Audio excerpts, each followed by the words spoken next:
Welcome, everybody, to Casting for Two, the official podcast of everything that is awesome and stuff you need to know and listen to.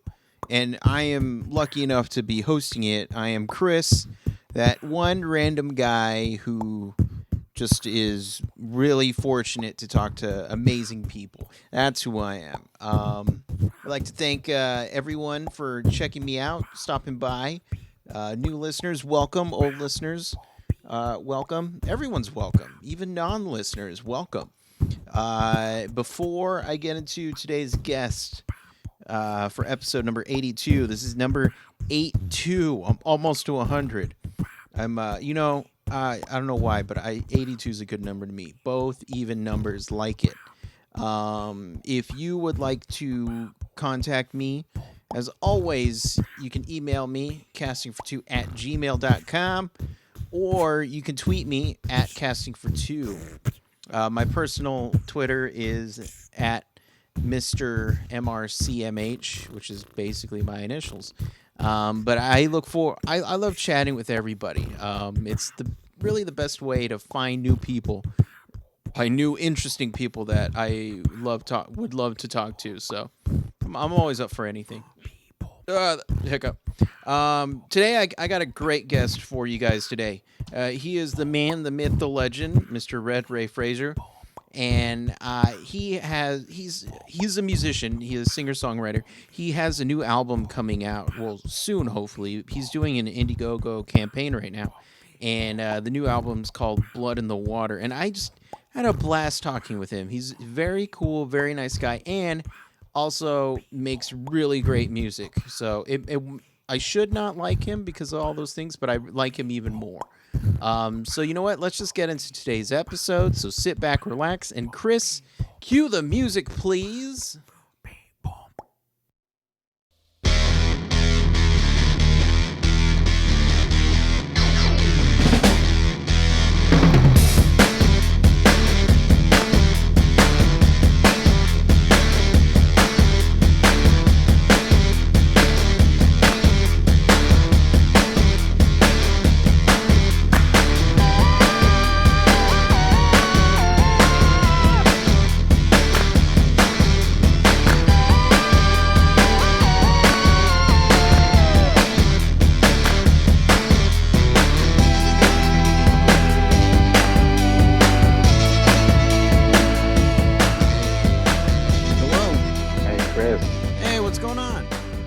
How are you, man? I'm doing good. Now, because I was trying to figure out, do you like to be called Red or Red Ray? Red Ray. Red Ray. Now, do I have to say it really fast like that? No, you don't. Red Ray. Red Ray. No. Okay. Or you can say Ray as well. Ray. Okay. Where did the name come up, or where'd you come up with the name? Well, it came up from an old friend of mine around the time The Shining came out. Gotcha. Yeah. Gotcha. Yeah. Okay. All right. Enough said. How's your morning going so far? So far, so good. Just kind of hanging out. Took my dog for a long walk. There we go. Played around, messed around a little bit on the acoustic guitar, and now I'm just chilling. Right on. And well, first of all, the most important question I probably might ever ask: what breed is your dog? He's a standard poodle. Gotcha. Okay. Now, do people give you looks with a poodle? Well, he's a pretty big guy, Gotcha. So most people give him the looks, and just kind of want to play with him. He also looks like a little bear. Okay. Yeah. So you have a bear poodle. Yeah. My first dog was a poodle, and nobody ever, because I was a young kid, no one ever told me he was a poodle. So I was just like, whatever, he's a dog. And then I later found out he, in fact, was a poodle. And it didn't rock my world, but I was just like, oh, I just didn't ever realize that. Yeah. Well, it's kind of funny when we're taking walks, how many little kids will say, "Oh, can I pet your dog?" they'll say, "Can I pet your poodle?" You know, Right. Yeah, yeah, and yeah. it's very distinctive.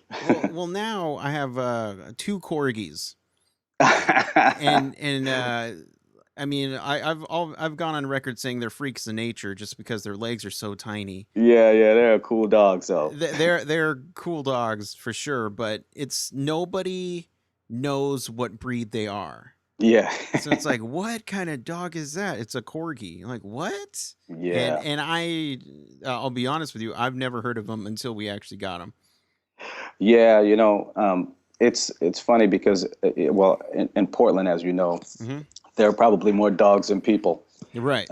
Yeah, so in my neighborhood, there's every breed, and there's a lady right around the corner who has two corgis. Actually, she had three at one point, so they were kind of walking her. Gotcha. But yeah, yeah, they're interesting dogs.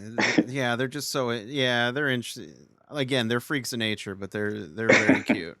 Yeah, right on. Um, so I guess so. This is casting for two, where we can. It's a pretty loose show. Okay. I like to talk about whatever. I would like to find out more about your musical roots because I had the chance to listen to Blood in the Water, Uh-huh. and I just thought it was so unique. It wasn't what I was expecting in a good way. So first of all, like where does what's your musical background? Well, I started singing in my dad's church when I was a kid. I'm the son of a preacher man, Mm-hmm. and yeah, I grew up singing in the choir. So gospel music is probably my first influence. Anything soul. All of my older cousins and my older brother, they listen to soul music growing up. Uh, Mm-hmm. and I got into like I guess a little bit of Hendrix later on in life, and then there's always the hip hop R&B Mm-hmm. stuff. When I was kind of just kind of glued to the radio stations, but all in all, an amalgamation, I guess, of rock and soul and R&B. Mm-hmm. And so how did you come up with your particular sound? Um, by not letting any boundaries contain me. Mm-hmm. Um, I knew that I loved elements of hip hop. So having the opportunity to work with a DJ in the band was it was just a natural thought for me. Mm-hmm. Then I've always enjoyed being a part of a band. So whatever jamming would ever come out of any rehearsal sessions, I would always feel like, well, this is part of what we're doing. Let this be, Mm-hmm. don't try and fight it. So this is the sound basically came from not trying to constrict any of my bandmates from doing what they would naturally do. Mm-hmm. Okay, okay. And so when did you decide that you wanted to really actively pursue music? It's that's interesting. I think it came from an injury. Uh-huh. I've always loved music, but sports was pretty much neck and neck with it. Uh-huh. And when I was in high school, I blew out my knee, and there went my dreams and aspirations of being a pro football player, Mm-hmm. Yeah. or any professional athlete for that matter. And I just wanted to do something that brought me that same rush. And then I realized that I'd been doing it all along. So I just put all my energies and my focus towards making music. Okay. And I am a huge football fan, but I got to know what's your team? I'm a Giants fan, New York Giants. Giants. Okay. Yeah, Okay. yeah. I grew up in New York and New Jersey. Okay. Yeah, so as a matter of fact, I went to high school in Rutherford, New Jersey, Mm-hmm. and we could walk to the games. Me and my buddies would actually We would never have tickets, but we would just kind of hop over the fence and kind of sit wherever we could, stay stay like one or two steps ahead of the security guards, I guess. Yeah. Right on. And are you in Portland right now? I'm in Portland. Yeah, I've been Okay. in Portland since 2002. Okay. What brought you down to Oregon? Well, my then girlfriend, my now wife, Hmm. but yeah, I was on a Horde Festival tour, um, and the tour finished in Portland. And the day after the tour finished, I met my now wife, and she moved to the East Coast for a while, Hmm. and stayed long enough for me to realize I didn't want to be without her. Right. There we go. There we Yeah, go. Yeah. No, because I grew up in Salem, and Oregon hooks you. It has this ability to just hook you doesn't it? in and doesn't want to let you go. Yep. Because right now I'm in San Antonio, and right now I know I'm gonna come back to Oregon eventually. I'm Okay. just making a few detours. Yeah, So yeah. San Antonio's a cool city, man. yeah, it's all right. It's just not my cup of tea. That's the only Okay. thing. Whenever I go to Austin, that Yeah. Austin feels way more like Portland to me, and I feel a bit more comfortable there. Right, right. So, but yeah, San Antonio, yeah, it's. So why don't you do Austin? Well, I just moved back to Chicago from Chicago. I lived in Oh Chicago man. for a year. Yeah. Just kind of, I had a job lined up, so I said, why not? But so yeah, I just moved back to here, and I'm just kind of, um, I guess, repairing myself. Very good. Because yeah, I had a lot of fun in Chicago, but it definitely kicked my butt. Uh-huh. So Uh-huh. I just need to repair and come up with a game plan. So Okay. Yeah. That's a good idea then. yeah, no. But I do want to make my way up to Austin for sure, just because I always have a blast when I go up there. Yeah, yeah. Every time I'd been there, I thought the same thing as you. It's like, wow, this place is it's cool. It's a lot like Portland. Hmm. A lot like it. Yeah. Yeah. The only thing, what kind of weather guy are you? Well, um, I like extreme heat. Gotcha. Okay. And but see, um, whenever I go back east to visit my family, I always want to go back in the summertime. I want to go back in the wintertime. I want to experience the extreme cold Hmm. and the extreme heat. Hmm. But it's always good to know that I'm going back to mild weather. Right. Right. Right. No, it's Texas. It's so humid. Yes, And it I'm just is. like, oh, geez, I hate going outside. It's like, is there AC outside, or else I'm not gonna. You But have to walk around with your personal mister. yes, exactly. I need a Farnsworth Bentley following me around with an umbrella.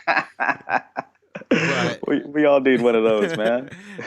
shout out to Farnsworth Bentley. Yes, sir. Somebody's talking about you right now, sir. Yep. But I mean, the positives though, I went back to Oregon because all my friends are there, and it was for his wedding in August.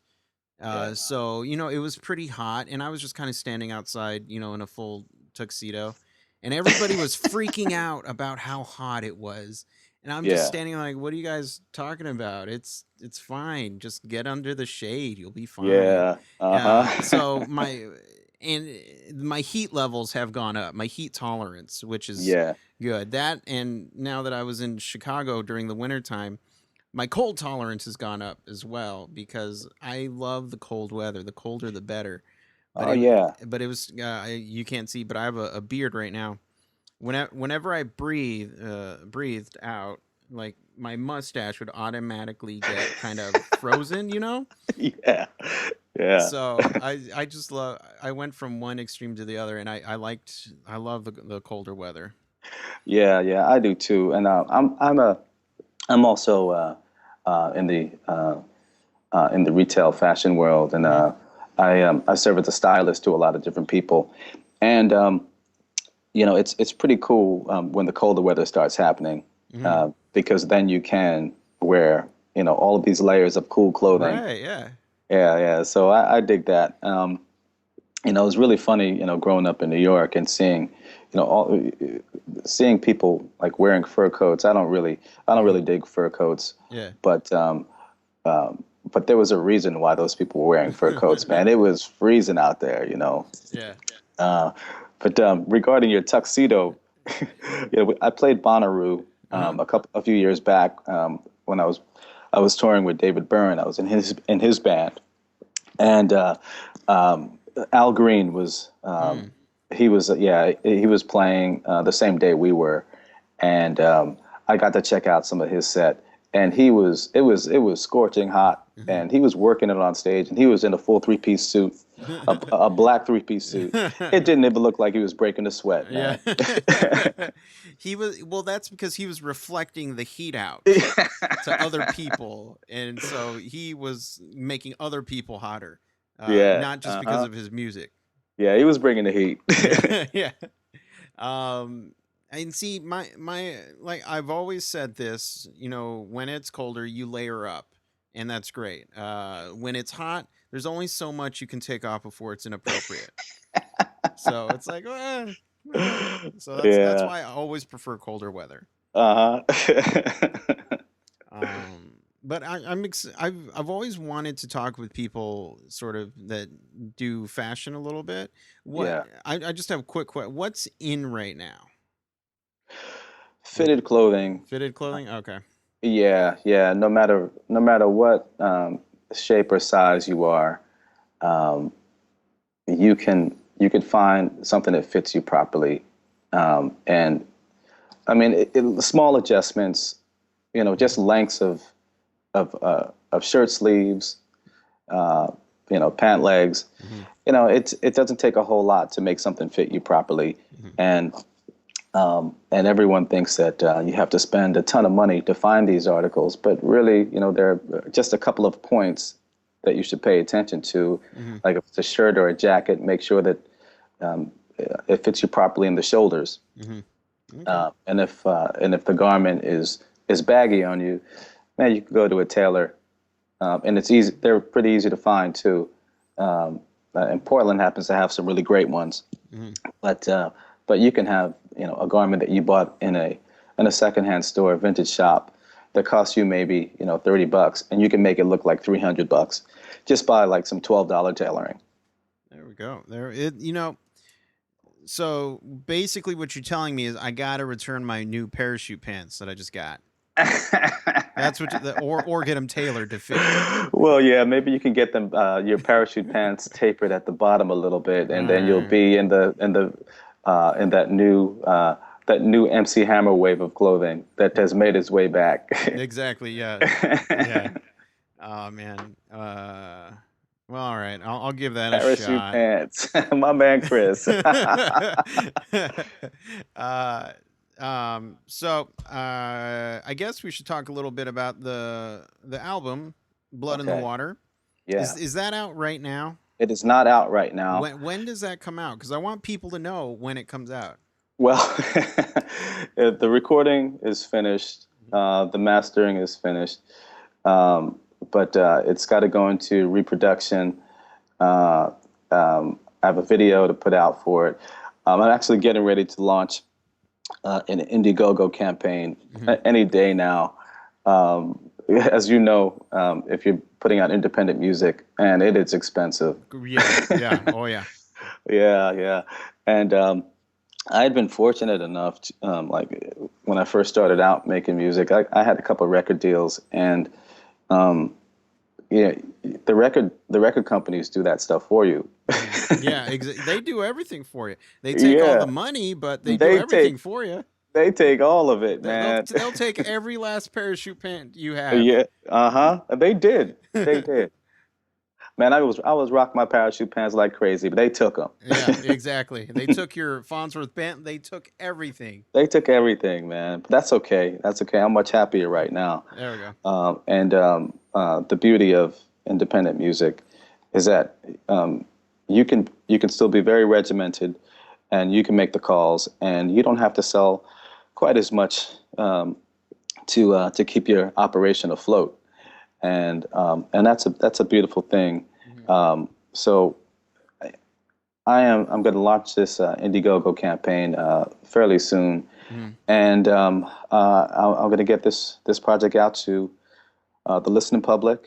Hopefully, probably toward the later side of summer. Okay. But I'll be doing the Blood in the Water video in the next couple of weeks, Mhm. and at least get the single out and start setting it up. Mhm. Right on. Right on. And is there one particular track that you just enjoyed recording?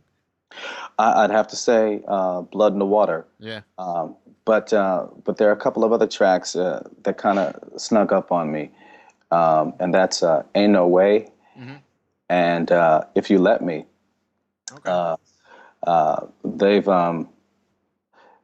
"If You Let Me" has a real summertime feel to it, and I think it kind of reminds you of that windows down, just kind of cruising sort of vibe, and one of the reasons why I want to put out Blood in the Water first is just to get people familiar with the sound, and then kind of switch it up just a little bit, Mhm. and have the tail end of the summer be about "If You Let Me," because you know how the summers are in the early parts of fall here, Mhm. like in September, in the first 2 weeks of October. Man, it still feels like summer in Oregon. Oh So yeah. Oh yeah. yeah, Oh yeah. so that's like the perfect timing to release that. There we go. There we Yeah. go. Alrighty. Well, I like that plan. Um, so for the people at home who want to keep in contact with you, keep up with any kind of information, where can they do that? Well, I'm on Facebook, Redray Frazier. Um, the website is going to be revamped and up and running in the next 72 hours, and that's redrayfrazier.com. Hmm.